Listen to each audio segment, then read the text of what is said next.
Daveçia, thjesht në rrugt të Allahu Teala duhet me e pastru niyetin. Mos me e pas niyetin që të mlavdrojnë njerëzit kur ti foli dikuj. Bëne për hir të Allahu Teala çdo fjalë që e flet në thirrje të njerëzve në rrugt të Allahu Teala, bëne për hir të Allahu Teala. Studimin që e bën, leximin që e bën, mos gabo me lexu një libër që më krenu para tjerëve që ti pëdin se s'tjep Zoti bereqet në ta.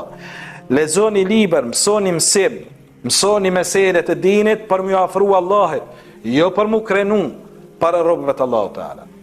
Jo për me përfitu, zguxon mu shëndru davetin në profesion, daveti, thirrja, është mision, jo profesion. Nuk jetohet për islamit, po jetohet për islam. E kundërta asaj që shohim sot shumë për xhallarëve me shalla, të cilët jetojnë për islamit dhe i kanë shëndruar në profesion hoxhallëkin e tyre.